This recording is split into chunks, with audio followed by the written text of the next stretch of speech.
جی تو ناظرین انٹر ہوتے ہیں فیملی پارک میں. اس کا جو نام ہے جی وہ آصف فیملی پارک کے نام سے رکھا گیا ہے. تو بہاون نگر سے یہ 6 کلومیٹر دور شمال کی سائڈ میچنا بار روڈ پر آنا پڑتا ہے اور پھر میچنا بار روڈ سے 1 کلومیٹر شمال کی سائڈ پہ ہے. یہ بلا شک چھوٹا ہے لیکن بہت خوبصورت بنایا ہے اور بڑی محنت کی گئی اس پر جی. آصف فیملی پارک کے نام سے یہ مشہور ہے. اس میں بچوں کے لیے کئی سارے جھولے، کئی سارے نظامات بنائے گئے ہیں اور پودے اور پھول جو ہے نا وہ بہت پیارے لگے ہوئے ہیں. میں آپ کو اندر چل کے دکھاتا ہوں کہ اس میں کیا کیا ہے. میرے ساتھ رہیے گا تو انشاءاللہ میں آپ کو آگے لے کے چلتا ہوں اور دکھاتا ہوں کہ اس میں بچوں کے لیے کون سی سہولیات ہیں. آپ ضرور دیکھیے گا تاکہ آپ یہاں پر آ سکیں. جی تے ہن آپاں اوتھے آ گئے جتھے وہ گل بنی کہڑی بھلا بھی ایک میں ٹھنڈی چاہ نہیں پیندا، ایک میں پھکی چاہ نہیں پیندا، جا میں تیری چاہ نہیں پیندا ہیں.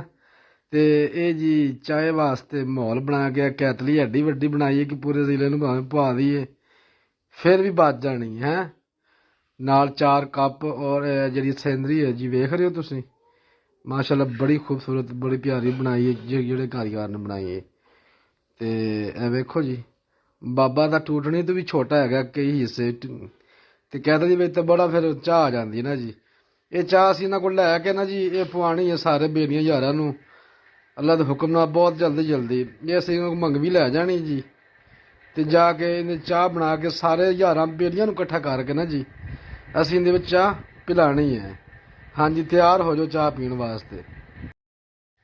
ناظرین ویکھو جی ڈولا اے ڈولا ہے جی اندر تے وڈے وڈے نا تراں نکل جاندا ہے یار کہ اس گلوں کدی بیٹھے نہیں. تراں میرا بھی نکل جاندا باقی میں کدی بیٹھا ہی نہیں ہے کیونکہ میں کئی ویکھیا لوگوں دیاں چیکاں نکلدیاں جدوں اتوں جا کے تھلے آندا ہے نا ادوں انہیں ماحول خوفزدہ کر دینا ہوندا ہے.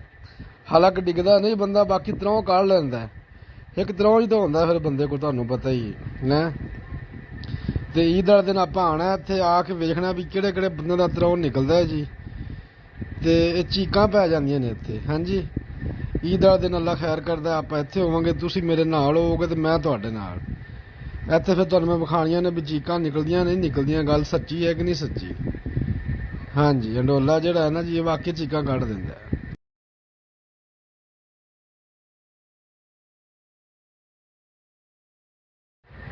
ہاں جی تہانوں جھولے 'چ بہ کے وکھانے ہیں جی بابے تے ویکھو بڑا ماحول ہے. بچے اتنے بہت پرسکون مزے لیندے نے لیکن ہن اسی بہ چکے ہیں. یہ چل نہیں سکدا کیونکہ جنریٹر تے چلدا ہے جی تے یہ سارا نظام پھر عید تے چلے گا.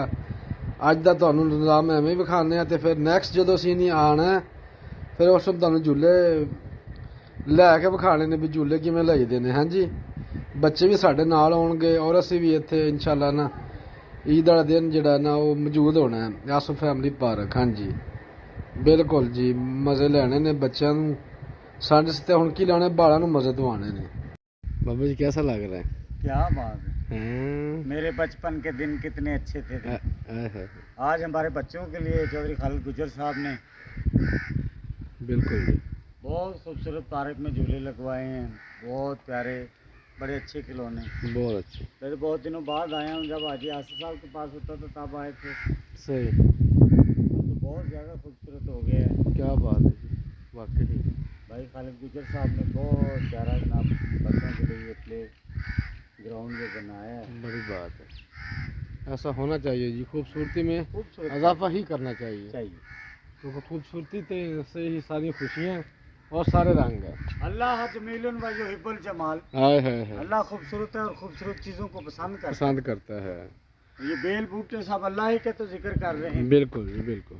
حالت روزہ میں ہوں بس کچھ مزہ آ رہا ہے کچھ نہیں کچھ بات. ہاں جی تو ناظرین دیکھ لیا پھر فیملی پارک. آج کی ویڈیو یہاں ختم کرتے ہیں. امید کرتے ہیں کہ آپ کو مزہ آیا ہوگا اور آپ انشاءاللہ جو نا عید کو اپنے بچوں کو لے کے آئیں.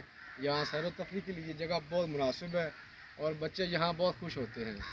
تو انشاءاللہ ملتے ہیں پھر بریک کے بعد اگلی ویڈیو میں. اوکے اللہ حافظ.